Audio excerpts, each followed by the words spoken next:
Bonjour et merci de nous retrouver pour la Foi prise au mot, votre rendez-vous de formation et de réflexion. Depuis le début du Carême, nous sommes engagés dans une série qui nous fait découvrir quelques conseils formulés par Jésus dans les évangiles. Cette semaine, une drôle d'injonction, Matthieu 5, 48, « Soyez parfaits comme votre Père est parfait ». Alors que signifie cet appel à la perfection? Si on comprend que Dieu est bien le Père dont on parle, qui oserait se comparer à lui en perfection? Et n'est-ce pas terriblement orgueilleux? Et surtout, cette volonté de perfection n'est-elle pas extrêmement dangereuse? On a plusieurs fois parlé, au cours de cette série de Carême, de la tentation de créer une église qui soit une société d'êtres parfaits, ce qui aboutit toujours aux pires abus. Cette formule n'est-elle pas un peu un pouce au crime? Pour mieux le comprendre, je vous propose d'en parler avec deux invités. Marie-Pierre Cournot, bonsoir. Bonsoir. Vous êtes pasteur de l'Église protestante unie de France et en fait vous êtes la pasteur de la paroisse de Montparnasse-Plaisance, c'est à Paris. Tout à fait. Et puis bien entendu, nous retrouvons celle qui nous accompagne tout au long de cette série de Carême, sœur Marie Monet, bonsoir. Bonsoir. Vous êtes dominicaine, alors ça se voit. Ça se voit. Et puis vous êtes rectrice de Domuni Universitas. J'ai dit ça se voit, pourquoi vous n'êtes pas venu avec votre robe de pasteur? Alors oui, vous vous êtes posé la question, vous me m'avez suis posé dit. la question, tout à fait. Oui, j'ai une robe de pasteur, mais en fait, la robe de pasteur est une robe qui est presque la même que celle des avocats, ou plutôt la robe des avocats est presque la même que celle des pasteurs, et c'est une robe qui signifie un niveau d'études, en fait, un niveau universitaire, et pas du tout un état ou une nature différente. Ça n'est pas un signe d'un état clérical par rapport à un état laïque. Les pasteurs sont tous laïcs. Alors, soyez parfaits comme votre Père est parfait. Est-ce que vous aimez cette phrase? C'est pas ma préférée, on va dire. C'est bien pour ça que vous avez accepté de venir. Voilà, d'autant que je ne la trouve pas tellement biblique, en fait. Ouais. Et moi, je préférais prendre, si ce n'est la foi, la Bible au mot, Oui. et lire la phrase avec son futur en grec, c'est-à-dire « vous serez parfait », comme le Père est parfait. D'autant que ça nous parle, je pense, assez directement d'une phrase très similaire dans l'Ancien Testament, quand Dieu s'adresse à Moïse, dans l'Exode, je ne sais plus. Voilà, et où Dieu lui dit « Tu diras au peuple, vous serez saints, comme Dieu est saint ». Et en hébreu aussi, ce n'est pas du tout un impératif, ce n'est pas un ordre. Oui. C'est ce qu'on appelle un temps imparfait, qui n'a rien à voir avec le fait que ça soit du passé. Voilà, le temps ne se découpe pas comme ça en hébreu, mais ça a à voir avec le fait que c'est quelque chose qui n'est pas encore arrivé. Alors c'est vrai que j'ai volontairement pris cette traduction-là, sachant qu'en grec, on peut utiliser le futur comme un mode qui donne un ordre, comme on dit en français. Quand on dit « tu me passeras le sel », c'est pas une constatation de ce qui se passera dans le futur, c'est quand même un ordre. Mais justement pour être un peu provocateur, mais je pense qu'il va falloir qu'on réfléchisse absolument à cette question. Même question, Marie, vous aimez, vous, cette phrase? C'est-à-dire que je me suis dit, Dieu n'est pas parfait, en fait. C'est pas un attribut, la perfection. Vous avez raison. Au contraire, on le perçoit comme étant souvent trop absent, voire même impuissant. C'est toute la question du mal. C'est la question que se sont posées les philosophes, les théologiens après la Shoah, l'Holocauste. Où Dieu était-il dans ce fiasco de l'humanité? Est-ce que c'est pas là que l'idée de Dieu a sombré? Et Hans Jonas a parlé après d'un Dieu impuissant. Mais c'est quoi un Dieu impuissant? Et vous avez raison, c'est pas un attribut divin traditionnel. C'est pas la sainteté, c'est pas la vie, le vivant. Et c'est pas notre expérience. Et c'est pas, oui. Enfin, on peut supposer qu'il l'est. On constate. Mais on constate qu'il ne l'est pas. Il ne l'est pas.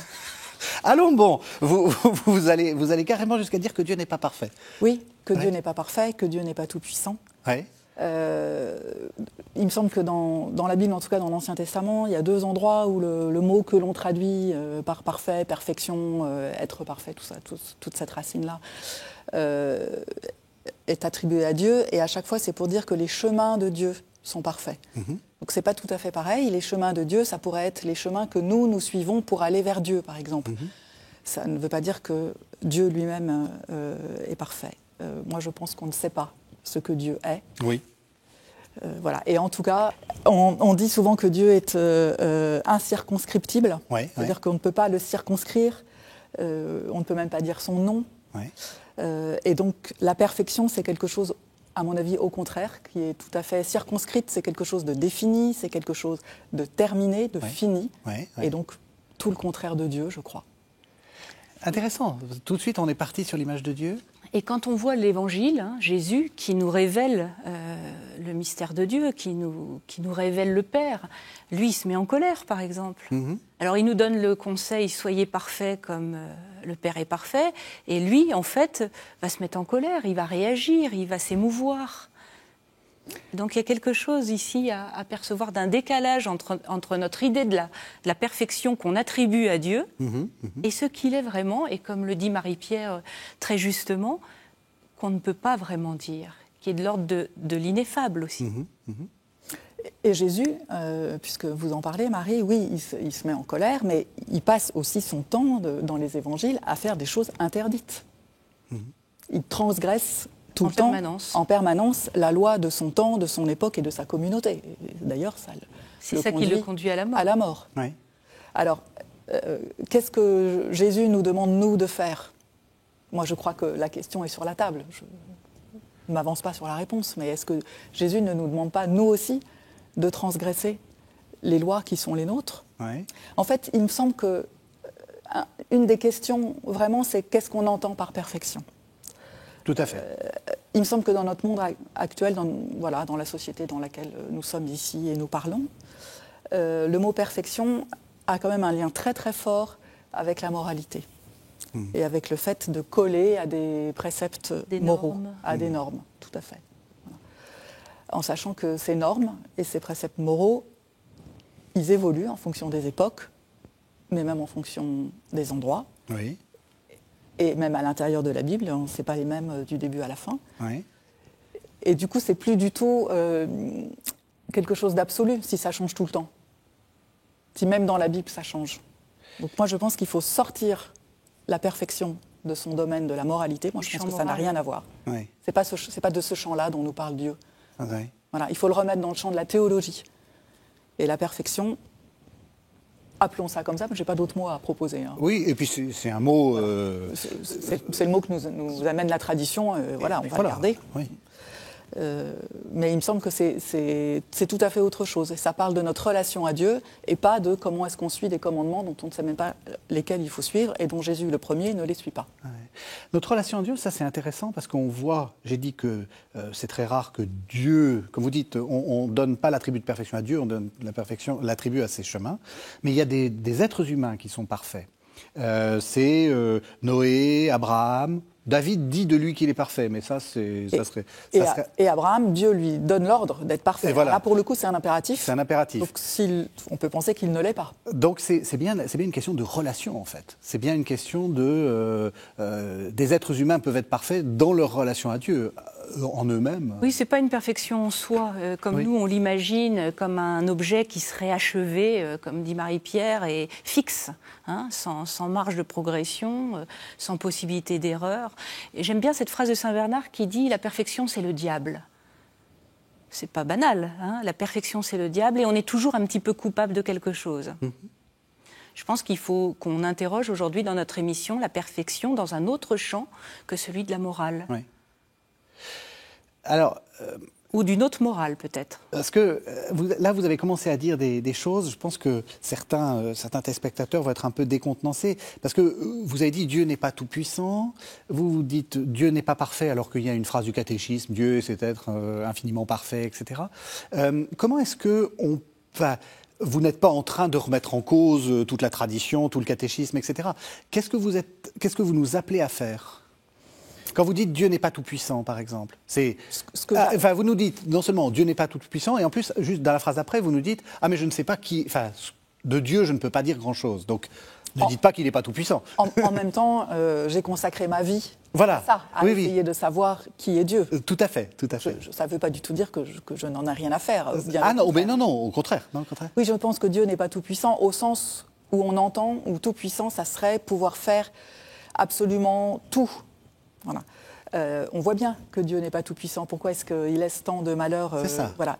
Moi, il ne se montre pas comme tout-puissant. Je suis juste factuelle. Oui, c'est ça. Et puis, dans la Bible, à aucun endroit, il est écrit que Dieu est tout-puissant. C'est une traduction ce mot qui existe néanmoins est une traduction du grec qui a, à mon avis, mal interprété un certain nombre d'appellations de Dieu en hébreu,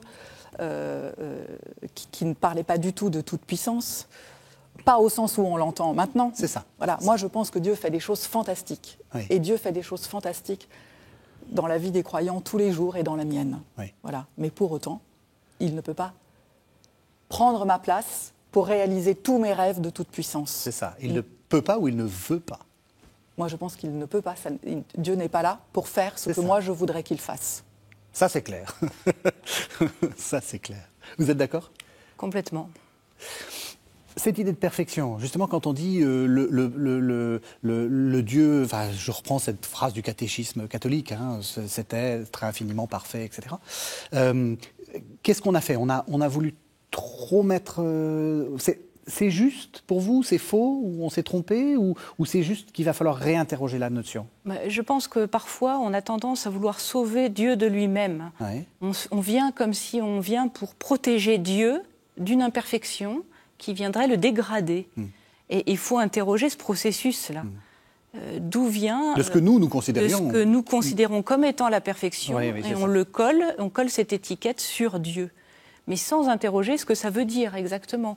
Et quelque part, indépendamment de ce qu'il est réellement et de la manière dont il se révèle à nous. Alors on va mettre de côté les faits de l'histoire, le fait qu'il n'intervient pas toujours. On va essayer de mettre sous le tapis certaines impuissances de Dieu qu'on constate très douloureusement dans nos propres vies ou dans la marche du monde. Pourquoi il n'intervient pas dans les guerres ? Ouais. Pourquoi il y a des enfants qui meurent sous les bombes ou qui meurent de faim ? Pourquoi il y a des gens qui sont des victimes de processus de discrimination en permanence, de tyrannie ? L'histoire humaine est blindée de ces histoires tragiques. Où est Dieu, là ? On pourrait même se demander pourquoi est-ce qu'il n'a pas sauvé son fils. Oui, mais alors là, si vous commencez à dire que c'était pas parfait de ne pas le sauver, vous voyez que là, on est en train de remettre en cause beaucoup de choses. C'est-à-dire que... Mais justement, moi, je pense que le chemin de la perfection, c'est de se poser des questions. Parce que la perfection, si on imagine que c'est un idéal, ça veut dire que c'est quelque chose de terminé. Et c'est intéressant parce que ce soit en hébreu ou en grec, dans l'Ancien ou dans le Nouveau Testament, les termes que l'on traduit par perfection sont des termes qui, à la base, veulent dire terminer, finir, c'est ça, quelque chose de complet. Même dans le Nouveau Testament, il y a des endroits dans Luc, il me semble, où on utilise ces mots-là pour dire « je vais mourir ». C'en est fini de moi. Oui, en grec, c'est des composés du mot télos, qui veut dire à la fois c'est le but, en fait, c'est la fin des choses. Mais la fin aussi, à un moment, Jésus dit... La fin d'une vie, la fin ou la fin du chemin, la fin du monde. Voilà. Et moi, il me semble que ça, ça peut pas être ça, la perfection, d'être quelque chose de terminé, et qu'il faut sortir de cette idée-là. Et une bonne façon d'en sortir, c'est de questionner, parce que la question, c'est quelque chose d'ouvert, c'est quelque chose qui fait avancer. Et voilà, et la perfection, c'est dans un chemin. La question, c'est une bonne énergie pour avancer. Alors, en vous écoutant, parce que en vous écoutant l'une et l'autre, j'ai l'impression que, effectivement, vous êtes en train de nous dire que, en collant cet adjectif de perfection, finalement, nous créons une sorte d'idole divine, qui serait selon notre propre perfection, et c'est de refuser de se laisser surprendre par Dieu, en fait. C'est de se dire, ça peut pas être Dieu parce que ça correspond pas à mon image. C'est refuser l'altérité de Dieu, c'est refuser le mystère même de Dieu. Je pense que l'erreur, en fait, c'est de faire de la perfection de Dieu et donc du monde quelque chose qui serait à l'origine. Oui. Et il faudrait constamment revenir à une origine qui aurait été abîmée. Et alors le péché, les fautes et tout notre chemin spirituel, ce serait de revenir à l'origine. En fait, ce que vous dites en termes de chemin, c'est justement une perfection eschatologique. À l'origine, il y a un projet de Dieu, il y a un désir de Dieu, il y a un dessein de Dieu pour l'humanité dans lequel on va s'inscrire. C'est toute notre histoire humaine et à chaque époque, on continue ou on recommence. Et puis, la perfection, elle sera au terme. télos, à la fin, comme un accomplissement qui va venir après. Et pas une espèce de retour à une origine brisée. Et je pense que de changer de perspective, regarder vers l'avenir et pas regarder vers le point de départ, change toute notre perception même de Dieu. D'où l'importance du futur. D'où l'importance du futur. Et aussi, Exactement. ça permet un autre changement de perspective qui est de dire que la perfection, ce n'est pas quelque chose que l'on va réussir à atteindre par tous nos efforts, mais c'est quelque chose qui nous est donné par Dieu. Donc ça, c'est une perspective peut-être assez protestante. On sent la protestante, et c'est aussi pour ça qu'on Voilà. vous a invité, évidemment. Bon, pas uniquement. Hein, Non, mais c'est pas uniquement. D'abord, pas uniquement protestant, c'est pas uniquement hein. pour ça qu'on vous a invité. C'est pas uniquement, pas uniquement protestant. Moi, je voulais dire que c'était pas uniquement protestant. Hein. Non, oui, tout à fait, oui. Le protestantisme n'a pas totalement inventé les choses. Il a mis des accents particuliers. C'est en gros ce que dit Paul de Tarse. Hein. Mais voilà, il a mis des accents particuliers et on peut aussi les mettre ailleurs. Hein. La Bible est très complexe et il y a des choses très différentes dans la Bible. C'est très compliqué de faire tout tenir ensemble et donc voilà, on met des accents plus ou moins à un endroit, plus ou moins à un autre. Et le protestantisme, lui, accentue très fort cette idée que la perfection, avec un langage théologique, on peut appeler, me semble-t-il, la sanctification, c'est-à-dire le fait de quitter un monde profane qui serait un monde du péché. Je dis les choses très schématiquement, pour se rapprocher d'un monde qui serait plus divin et donc pour ressembler à Dieu ou à Jésus, son Fils, que l'on conçoit être comme Dieu. Et que donc ce chemin, on peut penser que c'est à nous de mettre chaque petit caillou sur ce chemin, en faisant des choses bien, en se comportant de façon morale, en aidant les autres, enfin toutes choses que j'espère que nous faisons tous et que nous avons tous envie de faire, et moi la première. Mais on peut aussi penser que ce chemin de sanctification et de perfection est quelque chose qui nous est donné par Dieu et que ce n'est pas, même si c'est à nous de le faire, bien sûr, hein, ça n'est pas quelque chose qui va nous permettre, nous, de nous rapprocher de Dieu. Ce n'est pas comme ça que l'on va pouvoir, pour le dire en termes très théologiques, gagner notre salut. C'est ça, c'est pas avec les œuvres qu'on va s'en sortir. Voilà, et donc pas avec cette volonté de perfection. Et pas avec cette volonté. Est-ce que vous êtes d'accord avec ça? Est-ce que c'est si protestant que ça? Est-ce que en fait, je vous reformule la question plus simplement, est-ce que sans Dieu, on pourra s'en sortir tout seul sur le chemin de perfection? Non, moi je trouve que cette perspective dite protestante, c'est clair que c'est au cœur sans doute de la réforme, j'en suis pas spécialiste, mais c'est ce que j'en perçois, c'est un enseignement pour tous les chrétiens. Et de le rappeler, là, c'est un cadeau immense. C'est-à-dire, c'est pas nous qui allons petit à petit construire le chemin et nous rapprocher de Dieu, c'est lui qui révèle son désir de nous rejoindre jusqu'à nous sauver. On pourrait dire qu'en Christ nous est offert une vie nouvelle, je crois qu'on pourrait dire ça, et que cette vie nouvelle, qui est un cadeau de Dieu, nous appelle à faire le bien autour de nous et à témoigner pour nos prochains. Mais que cette vie nouvelle, on n'a pas à la gagner. Et c'est très libérateur, en fait. Mais c'est très libérateur. Parce que c'est ça la bonne nouvelle. Et si c'est une série de carèmes, si on comprend que ça de ce carême 2024, c'est déjà énorme. Ah ben, écoutez. Alors, après, même à l'intérieur du protestantisme, il y a énormément de différences suivant les différentes églises protestantes. Et il en est où, tout en affirmant ce don de Dieu, ce don de cet état justifié et cet état sanctifié, il revient à l'être humain de manifester cette justice de Dieu, cette sanctification, par tout un tas de bonnes choses. Et il est des églises où cette partie-là est très très importante, à tel point que parfois on peut même dire que si on arrête de le faire, ça réinterroge le don de Dieu. Voilà, donc il n'y a pas non plus un protestantisme gravé dans le marbre. Voilà, Oui. voilà. Oui, et je vous rassure, dans le catholicisme, il n'y a pas uniquement la pensée qu'on va se sauver en faisant des bonnes actions. On croit aussi dans que le Dieu... catholicisme, il y a toujours les œuvres et la foi. Et que Dieu, seul, voilà, qu'on ne s'en sortira jamais sans Dieu. Mais on voit bien ce chemin de questionnement qui nous agite tous. Mais tout à fait, vous avez raison. Mais alors, Marie-Manet, une question un peu naïve. Est-ce que la perfection, c'est dangereux pour notre vie spirituelle, en fait? L'idée de perfection. Ah oui, moi je pense que c'est même un piège. Il ne faut pas du tout tomber dedans.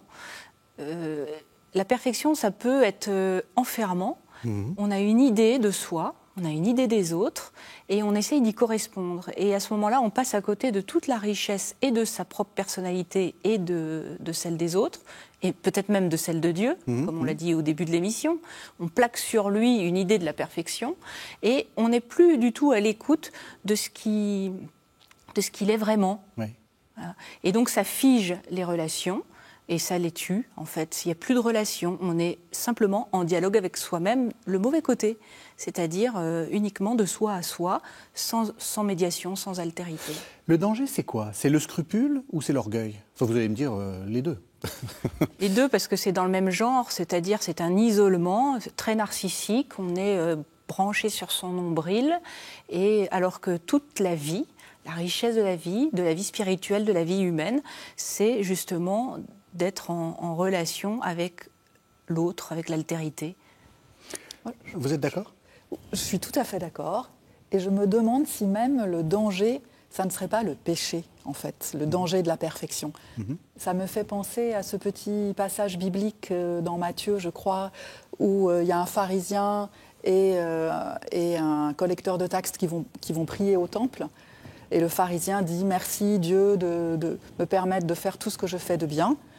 Je suis un homme fantastique, regarde, et il égrène tout ce qu'il fait de bien et toutes ses qualités. » Et puis le collecteur de taxes à côté dit « Merci Dieu de me sauver, moi qui ne suis rien. » Voilà. Et la conclusion, c'est le collecteur de taxes qui ira au royaume de Dieu. Et dans ce texte, il est dit plusieurs fois à propos du pharisien. Donc pharisien, c'est celui qui connaît la loi. Il est dit plusieurs fois qu'il prie en lui-même, qu'il parle de lui-même. Il y a quelque chose comme d'être recroquevillé autour de soi-même. Alors que moi, je pense que Dieu nous appelle au contraire à nous ouvrir vers l'extérieur, vers Dieu, mais aussi vers l'humanité et le monde. Et que donc à vouloir être parfait, c'est, je crois, à peu près ce que vous disiez, Marie, on se trompe de cible, en fait, ce qui est une des étymologies du mot péché, oui. En fait. Oui. Et du coup, on peut arriver à ce paradoxe qui est qu'en faisant le bien, on pêche. Effectivement, c'est un peu un paradoxe. Alors, on pêche aussi en faisant le mal. Hein, Oh, non, bien entendu. Mais c'est c'est-à-dire qu'il faut aussi s'interroger quand on fait le bien, si on le fait de manière ajustée, c'est ça que vous voulez dire? Oui. Comment... Pourquoi est-ce qu'on le fait? Est-ce qu'on le fait pour soi? Oui. Et en fait, finalement, on le fait toujours un peu. On le fait toujours un peu pour soi. Voilà. Et donc, il faut vraiment interroger ça. Oui. Est-ce qu'on le fait pour être quelqu'un de bien, pour gagner quelque chose auprès de Dieu? Alors, pour avoir une bonne image de soi. Pour avoir une bonne image de soi. Ouais. Pour en donner une. Pour en donner une, même pour gagner son salut. Hein. Moi, je crois que le salut, ça n'est pas perdre sa vie à la gagner. Oui. Je pense que Dieu nous offre autre chose que de perdre notre vie à la gagner. Il nous offre justement de l'avoir déjà gagnée, grâce à lui, pas du tout grâce à nous. Oui. Et du coup, on a la vie entière qui s'ouvre pour pouvoir nous ouvrir devant nos proches et les aider et faire tout un tas de choses fantastiques. Dans cette injonction, il y a un pluriel. Soyez parfait, ou vous serez parfait. Est-ce que on peut être parfait en société? Est-ce qu'on peut être parfait? Est-ce qu'un groupe peut être parfait? Est-ce qu'une église peut être parfaite? Est-ce qu'il y a les mêmes problèmes pour l'individu que pour l'église quand elle dit « je suis une société de parfaits » ? Moi, il me semble que oui, d'autant que l'église, c'est une entreprise humaine. C'est une entreprise, alors indispensable. Hein, je ne suis pas là pour dire qu'il ne faut pas d'église, je pense que c'est indispensable, mais c'est la façon dont l'être humain construit quelque chose pour l'aider dans sa relation à Dieu. Et donc c'est humain. Et donc oui, je pense qu'il y a un risque. Est-ce qu'il n'est pas même plus important que dans la perfection individuelle? Oui. Parce qu'une église, une communauté, quand il y a beaucoup de monde, ça a beaucoup de pouvoir. Il peut y avoir des éléments hiérarchiques. Il y en a dans toutes les églises, hein, même dans le protestantisme, qui concentrent de l'autorité et du pouvoir et qui, du coup, peuvent faire beaucoup de mal. Il peut y avoir... C'est comme ça qu'on arrive à des systèmes d'emprise en disant, c'est moi qui suis là pour dire ce qui est bien et ce qui est mal. Et évidemment, je suis là et je le dis au nom de Dieu, donc toi, tu peux rien répondre. Hein. Sinon, on fait un blasphème. Donc on est coincé. Et puis ça veut aussi dire que ce pouvoir dans l'Église donne le pouvoir pour dire il y a ceux qui sont dedans et il y a ceux qui sont dehors. C'est ça. Voilà. Et ça, moi, je trouve que c'est pas très biblique. À maintes reprises dans la Bible, on nous dit que Dieu ou Jésus accueillera tous ceux qui viennent à lui. Voilà, dans l'évangile de Jean en particulier, Jésus dit beaucoup « j'accueillerai tous ceux que le Père m'envoie ». Et donc, ce n'est pas à l'Église de décider, selon des normes qui sont des normes qui changent avec les époques et avec les endroits. C'est très relatif, en fait. Ce n'est pas à l'Église de décider qui est-ce qui est dedans et qui est-ce qui est dehors. Mais cette idée de il y a un dedans et un dehors, donc il y a une frontière, c'est quelque chose qui existe de tout temps. Pour en revenir à la Bible, j'ai du mal à m'en détacher. C'est très bien. Dans l'Ancien Testament, le terme en hébreu qu'on utilise pour dire tout ce qui est parfait et tout ce qui est la perfection, il est majoritairement dans l'Ancien Testament utilisé pour parler des bêtes que l'on utilise pour les sacrifices au temple, les animaux, et pour dire que ces animaux sont ce qu'on traduit par parfaits, ce qui, à ce moment-là et dans le texte, veut dire qu'il n'y a pas de tache sur leur peau. C'est clairement expliqué dans la Bible. Des animaux sans tache. Alors on peut dire sans tache, on peut imaginer sans tache morale, etc. Mais là, c'est des animaux et c'est expliqué. En gros, des beaux animaux. Des beaux animaux, oui, voilà. C'est ça, voilà. Et on voit bien, sans tache sur la peau, cette idée de barrière et de frontière. La peau, c'est notre frontière à nous, de notre corps. Alors il faut l'imaginer dans un sens métaphorique, évidemment. Pour les animaux, dans l'Ancien Testament, ce n'est pas métaphorique, c'est purement biologique, mais pour nous, il faut qu'on puisse se protéger, se protéger de ce qui est impur. Et pour ça, il faut être parfait, et donc il faut qu'il y ait une limite qui soit parfaite, où il n'y ait aucune solution de continuité. Voilà. Et là, moi je pense que là, on est complètement en dehors, pour utiliser une expression protestante, du plan de Dieu, mais qui, je crois qu'on peut être comprise. Je pense qu'on peut très bien comprendre. Voilà, et que Dieu ne nous demande pas de faire cette frontière. C'est lui qui s'en charge, en fait. Même question. Est-ce que c'est dangereux, la perfection, pour l'Église ? Ou cette idée de perfection ? Alors, je reviendrai à l'idée qu'il y a des structures collectives de péché. Vous parlez comme le saint pape Jean-Paul II. Voilà, mais c'est une expression que j'aime bien. Il y a un péché collectif. Ça veut bien dire qu'il y a quelque part des formes collectives d'exercice du pouvoir, de l'organisation, qui sont plus évangéliques que d'autres, ou plus évangélisées que d'autres, plus respectueuses du message évangélique que d'autres. Voilà. Et c'est sans doute cette perfection-là qu'il faut viser, et conscient d'un péché collectif, ou plutôt, comme on le disait tout à l'heure, viser des chemins collectifs, collégiaux, d'amélioration pour correspondre au message de l'Évangile. Donc, je dis, c'est pas un danger, la perfection, à condition qu'on interroge aussi la perfection collective, ou qu'on interroge la perfection au niveau collectif, comme on l'a fait au niveau individuel. C'est ça. Si c'est un repli sur un groupe qui se croit pur, comme vous le dites, qui, pour se croire pur, a besoin de définir qui est impur, parce que c'est comme ça qu'on va le définir. Tout au long de cette série, on a déjà évoqué René Girard plusieurs fois, toujours le même principe. Pour qu'il y ait une unité dans un groupe, on va exclure quelqu'un ou des catégories de personnes, et ça va permettre à ceux qui sont dans le groupe de se sentir bien. Si c'est de cette perfection-là dont on parle, on est complètement dans quelque chose de paradoxalement déviant. Par rapport à l'Évangile. Donc quand on nous demande, le pape actuel le demande beaucoup, d'aller aux marges, etc. Voilà, une église en sortie. Donc finalement, comme vous dites, de faire craquer la peau, ou de faire craquer. On est plus dans la justesse du message que quand on dit on va essayer de définir où est le péché ou ceux qui sont dedans, ceux qui sont dehors. Quand le pape François parle d'une église en sortie, il va dire aussi qu'il faut mettre les périphéries au centre, ce qui revient à peu près au même mouvement dans un autre sens. C'est ce que dit Marie-Pierre, c'est pas nous. ni même l'Église, qui définissons où est la frontière. Nous ne sommes pas les propriétaires de la frontière. C'est une jolie formule. Oui. Et c'est tout l'enjeu, c'est de comprendre que nous devons œuvrer justement à faire percevoir que comme chrétiens, la frontière, elle est le plus large possible. C'est l'humanité réconciliée, cette vision eschatologique, cet avenir en commun. C'est une humanité aboutie, réconciliée, et donc où l'exclusion est exclue. Et ça, c'est quand même un projet politique aussi, au grand sens du mot politique. Marie-Pierre Cournot, vous êtes d'accord ? Je suis tout à fait d'accord.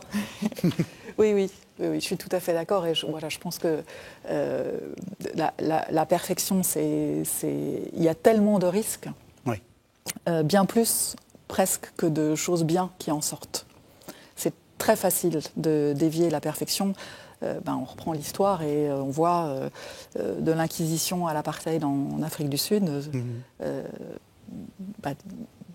Je prends ces deux exemples-là, parce qu'il y en a un qui est plutôt, pour dire les choses très rapidement, du fait de l'Église catholique et l'autre de l'Église protestante, pour que chacun en ait pour son grade. Exactement. Plus des tas d'autres choses. Oui. On voit bien, mais même de nos jours, des gens qui sont exclus de certaines églises parce qu'on considère que leur façon de vivre ne correspond pas aux normes édictées par cette église-là. Je pense que c'est très dommageable et je pense que Dieu est très triste de voir ce que nous faisons, de la confiance qu'il nous fait et de la parole qu'il nous donne. Je suis d'accord avec vous.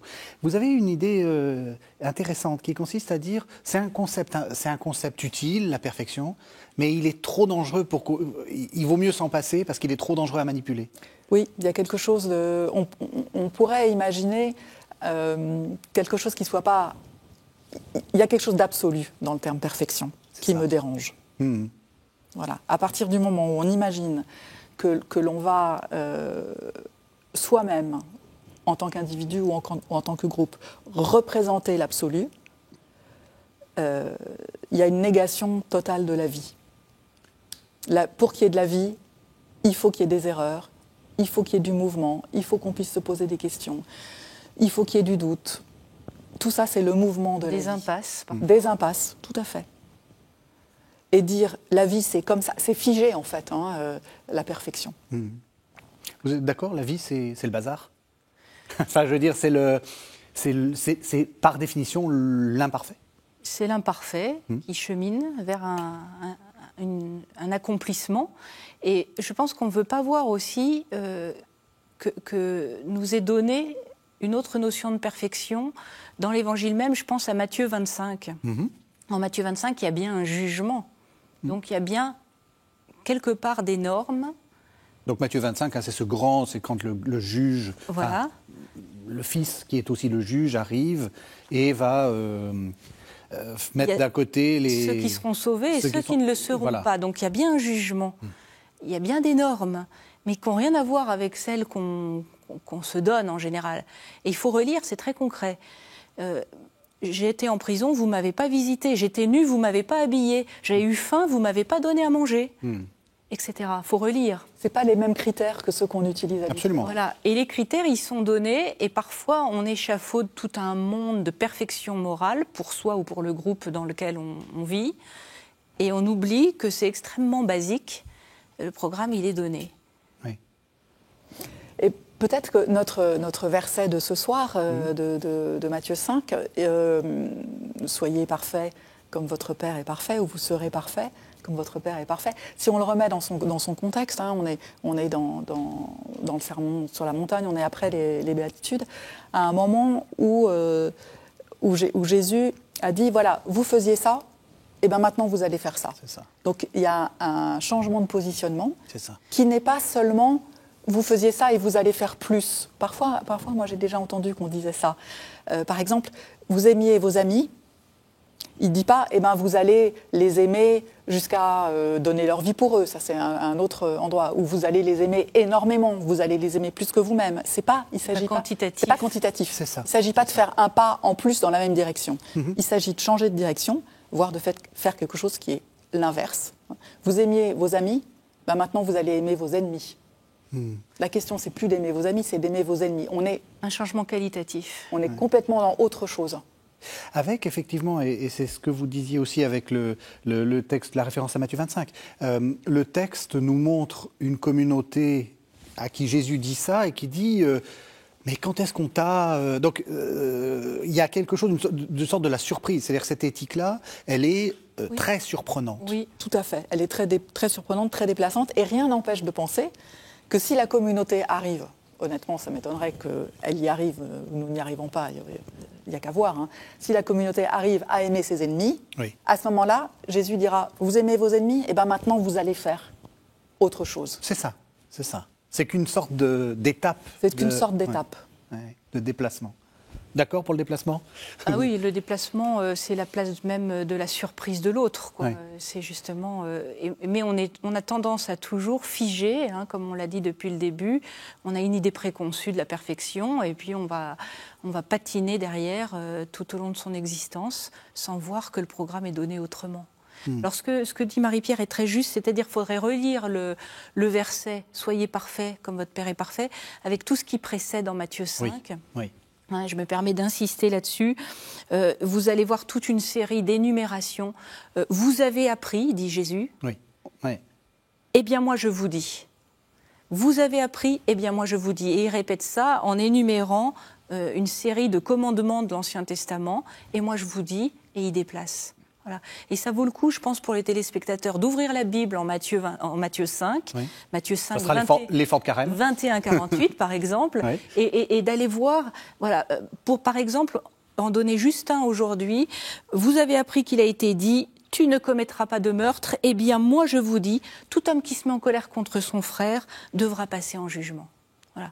Bien voir ces décalages, dans le concret de ce qui est décrit, ce sont des choses très faciles à comprendre.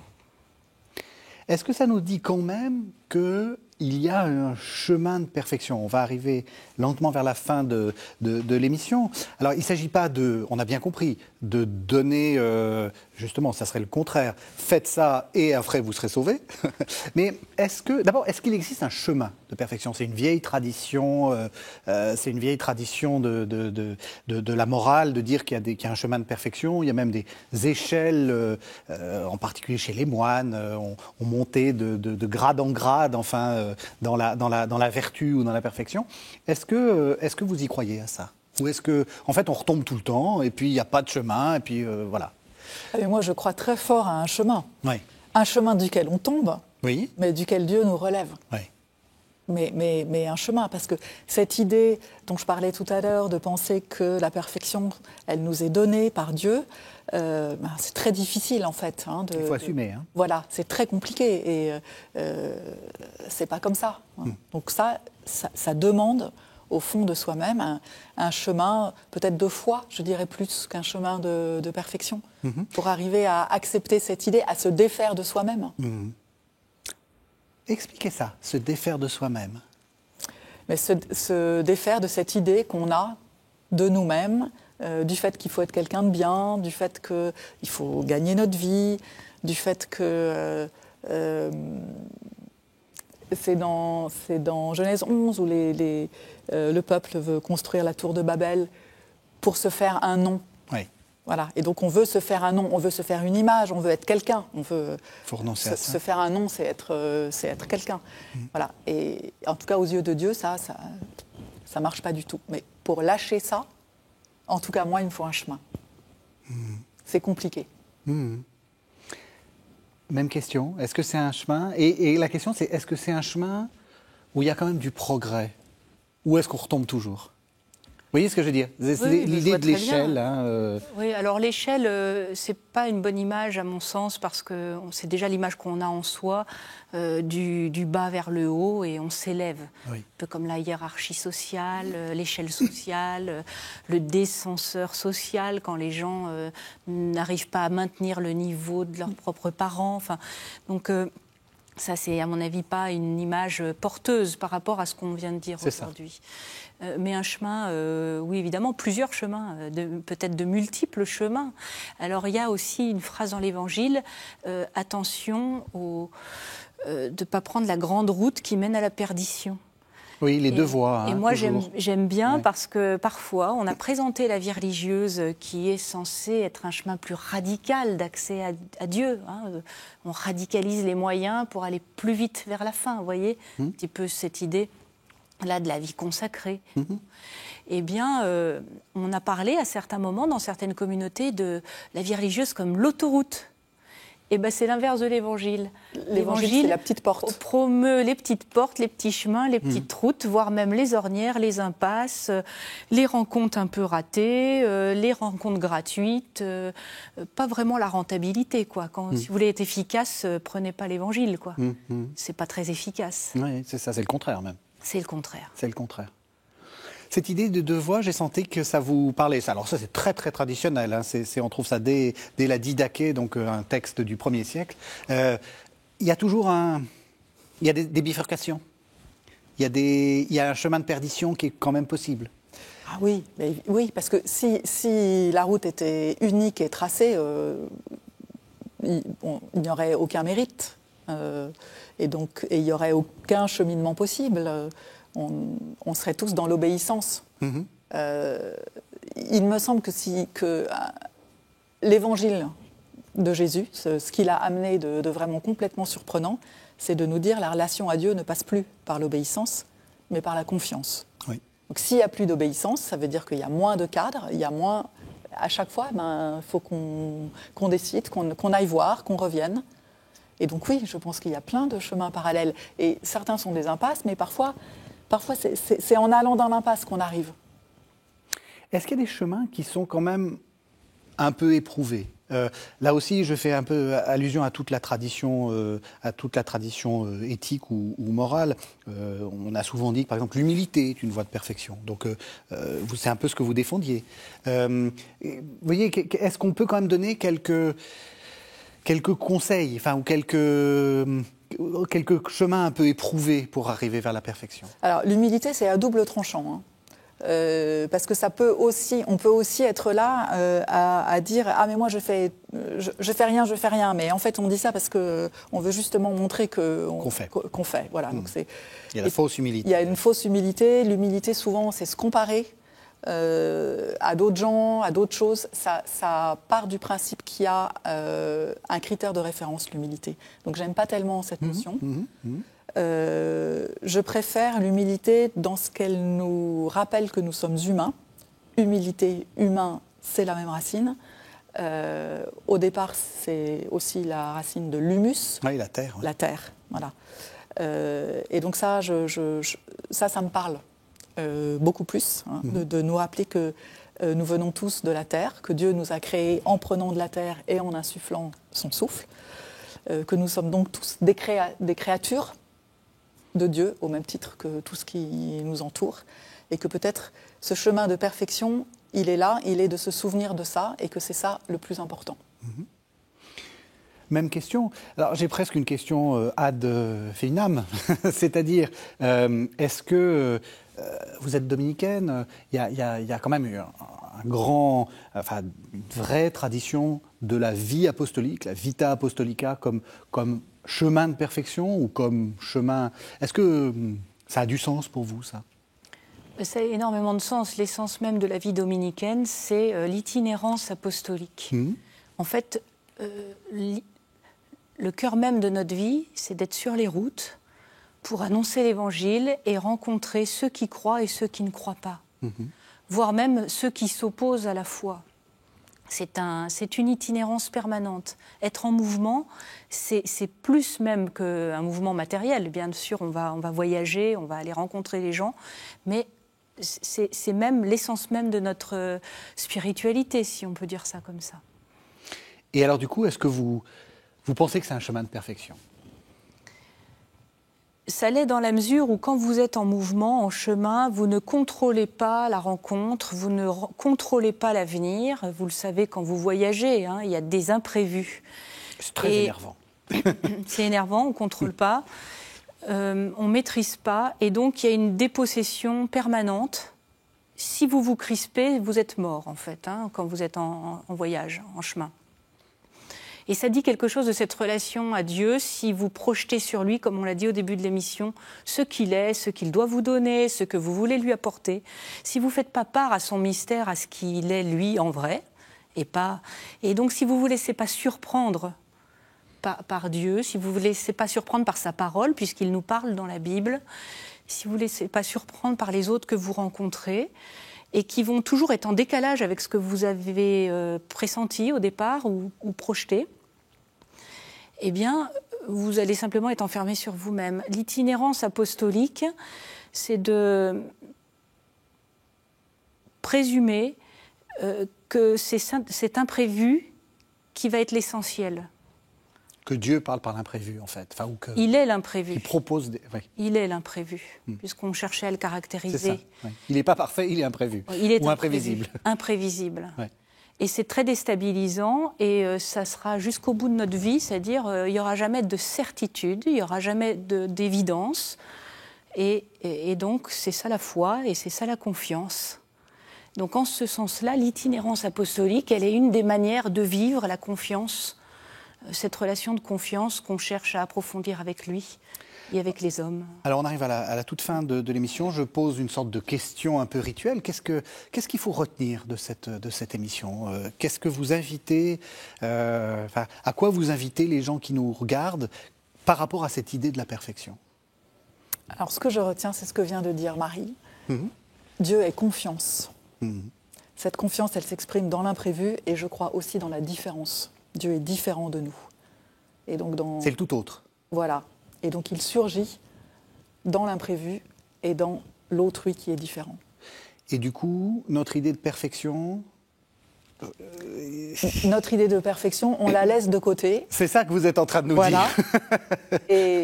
Et notre relation à Dieu va s'accomplir au sens de se remplir de Dieu dans ces moments imprévus et différents.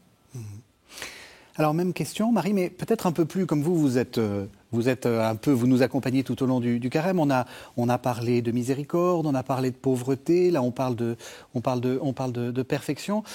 Comment vous voyez un peu les choses ? Enfin, qu'est-ce qu'il faut retenir de ce chemin sur ces conseils évangéliques ? Moi, je retiens aujourd'hui le mot imperfection. Oui. Plus que perfection, puisque c'est un peu ce autour de quoi on a discuté, grâce à vous, Marie-Pierre. Oui, absolument. Imperfection, c'est-à-dire on va créer ou on va constater un manque, un vide. On va même le susciter. Un vide qui vient parfois tout seul de notre propre imperfection, c'est-à-dire de nos insuffisances, de nos ratés, de tout ce qu'on ne sait pas. Voilà. Et ça va être le lieu même de la révélation de Dieu. Et je trouve que c'est très intéressant de se dire « Soyez imparfaits comme Dieu lui-même est imparfait ». Je resterai sur cette phrase. Eh bien, ça sera d'une certaine façon un peu notre effort de carême, de changer notre image de Dieu. Et je pense que ça, c'est quelque chose qui est très compliqué. Merci vraiment à toutes les deux. C'était un vrai plaisir d'être dans cette discussion. Et je crois que vous avez fait bouger un peu les lignes. Merci infiniment de ça. Merci de nous avoir suivis. Vous savez que vous pouvez retrouver cette émission sur le site internet de KTO, www.ktotv.com. Et on se retrouve la semaine prochaine pour un nouveau numéro de La Foi prise au mot consacré donc à cette série de carême.